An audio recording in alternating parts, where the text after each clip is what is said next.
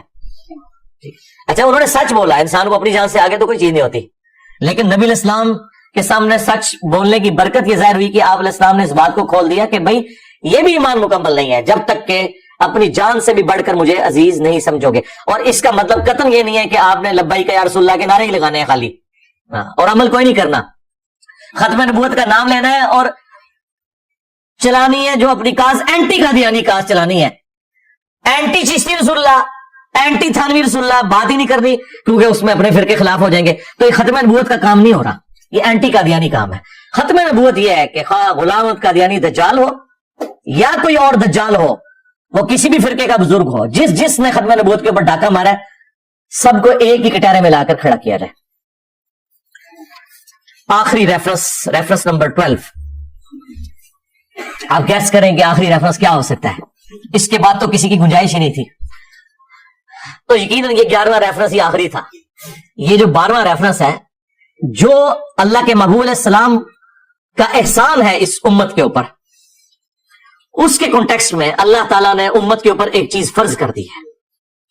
سورۃ الاحزاب سورت نمبر 33 آیت نمبر 56, ان اللہ وملائکتہ یصلون علی النبی یا ایھا الذین آمنوا صلوا علیہ وسلموا تسلیما اللہم صل علی محمد وعلی آل محمد کما صلیت علی ابراہیم وعلی آل ابراہیم انک حمید مجید اللہم بارک علی محمد وعلی آل محمد کما بارکت علی ابراہیم وعلی آل ابراہیم انک حمید مجید السلام علیکہ ایھا النبی ورحمۃ اللہ وبرکاتہ. یہ آیت جب نازل ہوئی تو صحابہ کرام نے کہا یا رسول اللہ آپ نے ہمیں سلام تو سکھا دیا ہے, السلام علیکہ ایھا النبی, ہم آپ پہ درود کیسے پڑھیں؟ اور بخاری کے تو الفاظ ہیں ہم آپ اور آپ کے اہل البیت پر کیسے درود پڑھیں؟ تو پھر نبی الاسلام نے یہ درود ابراہیمی تعلیم فرمایا. اس کا جو پہلا حصہ یہ بھی پرفیکٹ ہے, اللہم صلی علی محمد وعلی آل محمد. تو یہ امت کے اوپر اللہ تعالیٰ نے اوبلیگیٹری ٹھہرا دیا کہ آپ صلی اللہ علیہ وآلہ وسلم کے لیے دعائے رحمت کرنی ہے, دعائے سلامتی کرنی ہے, اگرچہ اس کا فائدہ ہمیں ہی ہے. مسلم شریف میں حدیث ہے جو مجھ پر ایک دفعہ درود پڑے گا اللہ تعالیٰ اس میں 10 رحمتیں نازل فرمائے گا. اور درود شریف کے فضائل میں تو میری پوری مجلس ہے 5 گھنٹے کی, آپ وہ دیکھ لیں, درود شریف سے متعلق 50 کوسچنز وہاں پہ تفصیل کے ساتھ مل جائے گی. بہرحال اس آیت میں امت کو یہ تعلیم کیا گیا ہے کہ جس نبی کا یہ آپ پر احسان ہے, جس نبی کو اللہ تعالیٰ نے ذریعہ بنایا آپ کی ہدایت کا, آپ نے ان کے لیے دعا کرنی ہے. اس لیے ہم دیکھیں ہماری نماز اسی چیز کے ساتھ جڑی ہوئی ہے, ہم نماز میں بھی درود شریف پڑھتے ہیں, آگے پیچھے بھی, مسجد میں جاتے وقت بھی درود شریف ہے, اور درود شریف کو اپنا حرز جاں بنانا ایک مومن کی نشانی ہے الحمدللہ. باقی نبی الاسلام کو ہماری دعاؤں کی کوئی ضرورت نہیں ہے. وَرَفَعْنَا لَكَ ذِكْرَكَ, اے نبی ہم نے آپ کے لیے آپ کے ذکر کو بلند کر دیا ہے. دنیا میں جہاں کہیں بھی اللہ کا نام لیا جاتا ہے اذان کے اندر یا نماز میں, تو ساتھ رسول اللہ کا بھی نام مبارک ذکر ہوتا ہے. اشہد ان لا الہ الا اللہ تو اشہد ان محمد رسول اللہ, یہ ساتھ ہی ذکر ہوتا ہے. وَلَلْآخِرَةُ خَيْرٌ لَكَ مِنَ الْأُولَى, اے نبی آپ کا ہر آنے والا لمحہ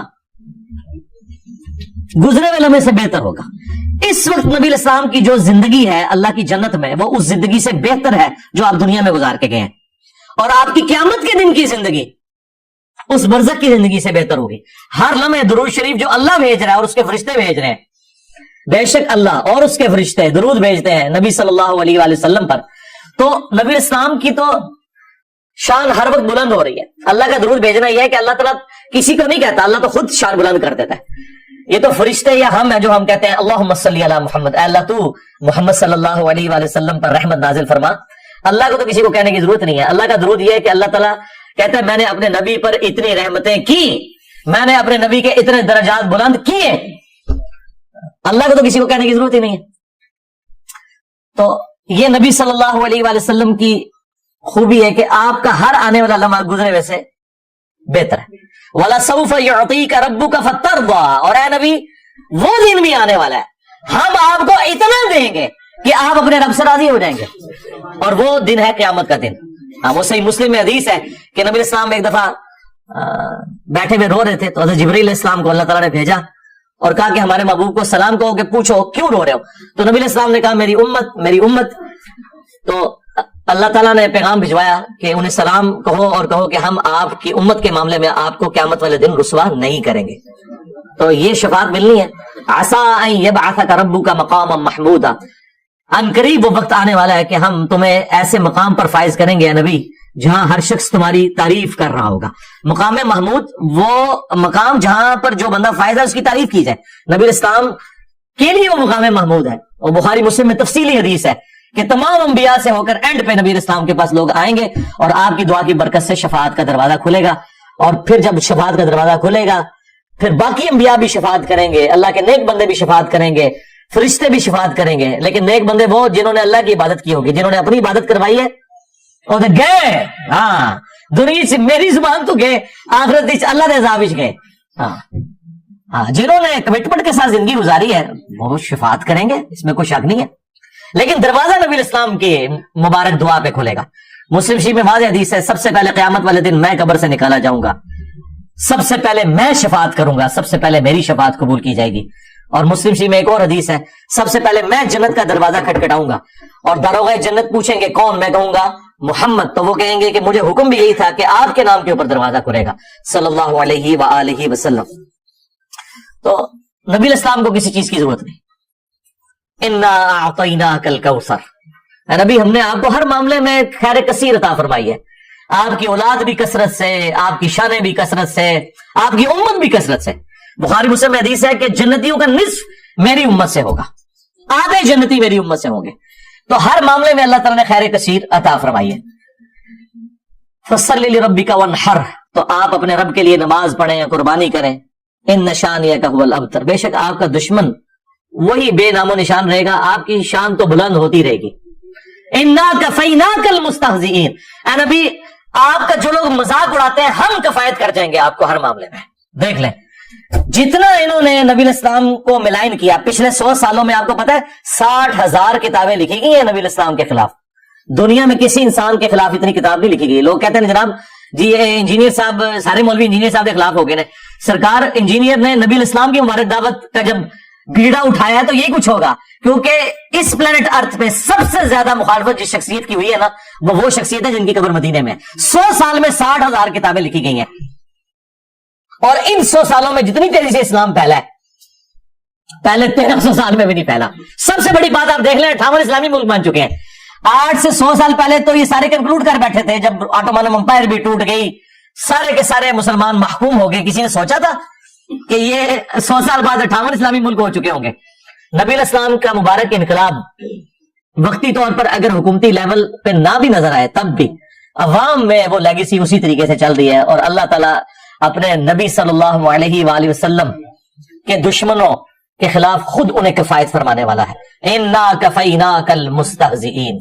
صلوا علی محمد وآل محمد, اللہم صلی علی محمد وعلی آل محمد.